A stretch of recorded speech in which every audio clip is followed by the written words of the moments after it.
अस्सलाम वालेकुम। आज हम ईज़ैप के एक और सॉफ्टवेयर एक्सट्रॉनिक्स को डिस्कस करेंगे जो इलेक्ट्रॉनिक स्टोर्स के लिए डिज़ाइन किया गया है। एक्सट्रॉनिक्स की फर्स्ट स्क्रीन डैशबोर्ड स्क्रीन कहलाती है, जिसको 3 पोर्शंस में डिवाइड किया गया है। लेफ्ट पोर्शन डेटा एंट्रीज का पोर्शन है। मिडल पोर्शन हमारे चार्ट्स का पोर्शन है, जिसमें हमें बिजनेस की प्रोग्रेस का अंदाज़ा होता है। इसमें पहला चार्ट ईयरली सेल बुक है, जो कि मंथ वाइज हमारी सेल को रिप्रेजेंट करता है। सेकंड चार्ट शॉर्ट प्रोडक्ट्स का है, जो आइटम हमारे पास आउट ऑफ स्टॉक हो रही हैं या below the defined level products आ चुकी हैं, उन प्रोडक्ट्स को ऑटोमेटिकली सिस्टम यहाँ पुट डाउन करता है। थर्ड चार्ट हमारा टुडे सेल बुक है, जिसमें आज की ये करंट डेट की होने वाली सेल और उसके अगेंस्ट मार्जिन और एक्सपेंसेस की रेशो को यहाँ पर रिप्रेजेंट कर रहा होता है। इसमें हर पोर्शन अपनी वैल्यूज़ को डिफाइन करता है। लास्ट चार्ट हमारे पास टुडेज मॉडिफिकेशन का है, जिसमें आज होने वाली सिस्टम में जितनी भी तब्दीलियां हैं या किसी भी किस्म की इनवॉइस को डिलीट किया गया है, उसका प्रॉपर लॉग सिस्टम मेंटेन करता है।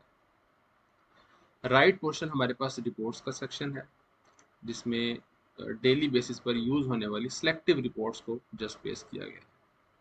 टॉप पोर्शन हमारे पास मेन्यूज का है, जिसमें सॉफ्टवेयर के तमाम फीचर्स अपने रिस्पेक्टिव मेन्यूज में अवेलेबल हैं।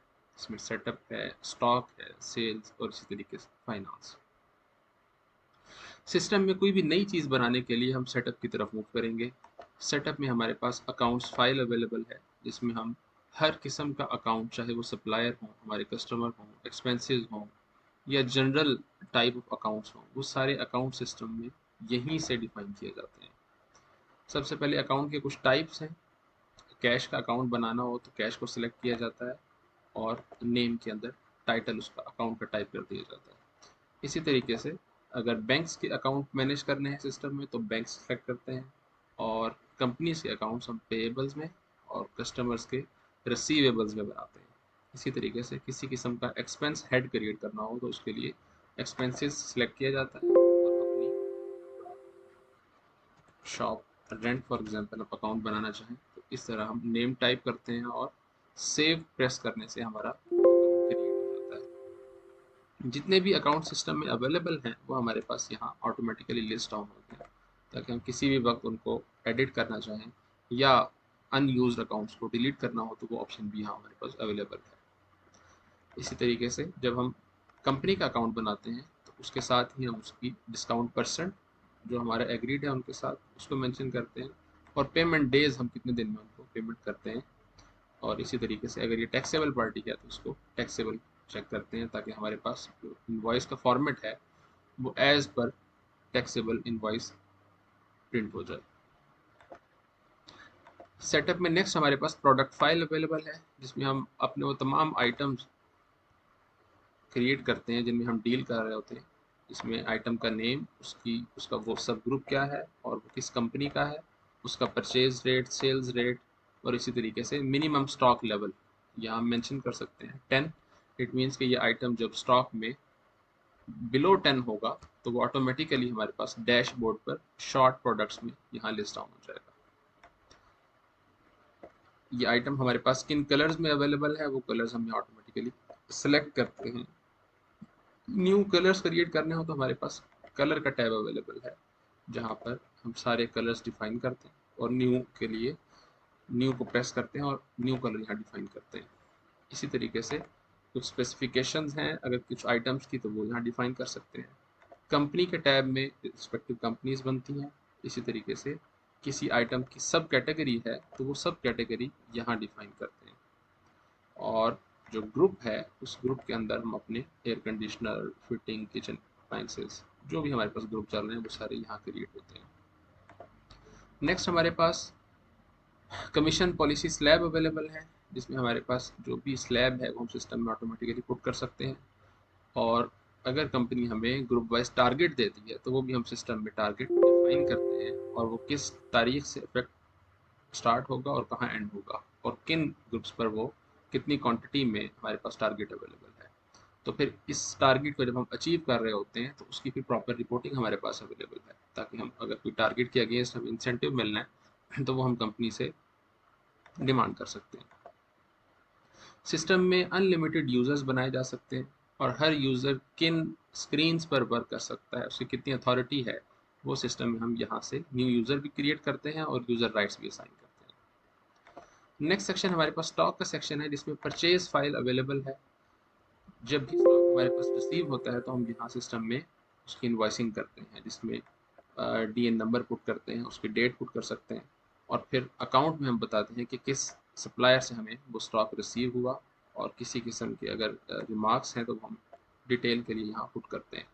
और फिर नीचे हमारे पास ऑप्शंस अवेलेबल हैं, क्या चीज़ हमें परचेज हुई, लाइक एयर कंडीशनर, उसका कोई सब ग्रुप है तो उसको हम सेलेक्ट करते हैं और फिर उसके अकॉर्डिंगली जो आइटम्स हैं वो हमारे पास लिस्ट डाउन होते हैं, किस कलर में हमारे पास स्टॉक आया, कितनी क्वांटिटी में आया और उस पर कोई डिस्काउंट इन परसेंट है तो वो भी हम पुट कर सकते हैं, इन वैल्यू भी कर सकते हैं और फिर हमारे पास अमाउंट बन जाती है।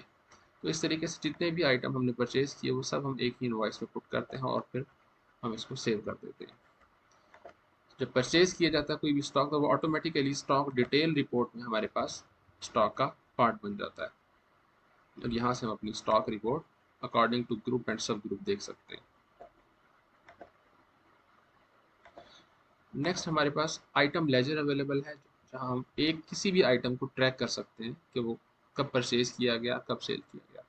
इसी तरीके से उसका बैलेंस क्या है स्टॉक में और फिर डेट वाइज, आइटम वाइज और इनवॉइस वाइज जो हमारे पास परचेजेस की गई हैं उनके लिस्ट है और हम प्रोडक्ट्स की प्रॉपर पूरी लिस्ट को भी प्रिंट कर सकते हैं। नेक्स्ट सेल मेन्यू में हमारे पास सेल फाइल है, जहाँ पर हम अपनी जो भी इनवॉइसेस क्रिएट करते हैं, यहाँ पर हमारे पास आइटम सेलेक्ट करने के बाद जितने भी आइटम कस्टमर ले रहा है फिर कस्टमर की प्रॉपर डिटेल मेंशन की जाती है, उसका कॉन्टैक्ट, उसका CNIC, उसका एड्रेस और उसके बाद इस इनवॉइस को सेव कर दिया जाता है। इनवॉइस कैश और क्रेडिट दोनों मोड्स में क्रिएट हो सकती है। नेक्स्ट हमारे पास कितनी इनवॉइसेस ऐसी हैं जो कि आउटस्टैंडिंग हैं, जिनकी पेमेंट अभी तक नहीं ली गई, वो इनवॉइसेस, वो बिल्स हमारे इस रिपोर्ट में हमें मिलते हैं। इसी तरीके से सेल की डिटेल रिपोर्ट्स हैं, जहाँ पर मुख्तलिफ हमारे पास ऑप्शंस अवेलेबल हैं, पार्टी वाइज, क्रेडिट या ऑल सेल इनवॉइसेस। हर इनवॉइस का प्रिंट हमें सिस्टम प्रोवाइड करता है। फाइनेंस मेन्यू में हमारे पास अकाउंटिंग से रिलेटेड तमाम रिपोर्ट्स अवेलेबल हैं, जिसमें पार्टी लेजर भी है और trial balances, balance sheet, income statement, जो भी हमारे पास फाइनेंस में इंपॉर्टेंट चीज़ें हैं वो सब एक्स्ट्रॉनिक्स में अवेलेबल है। ये एक लेजर का प्रिंट आउट। फाइनेंस में मजीद हमारे पास क्लोजिंग बैलेंसेस हैं कि हमारे पास रिसीवेबल अकाउंट्स कितने हैं, मार्केट से कितना पैसा हमने लेना है, उन सब की रिपोर्ट्स हैं। फिर इनकम स्टेटमेंट बताती है कि हम अपने बिजनेस में प्रॉफिट में जा रहे हैं या लॉस में जा रहे हैं। इसी तरीके से एक्सपेंस रिपोर्ट्स, ये डिटेल रिपोर्ट्स हैं जो कि हमें हर एक्सपेंस के अगेंस्ट, उस सेल के अगेंस्ट कितने परसेंट बनता है और हम मंथ में कितना एक्सपेंस करते हैं।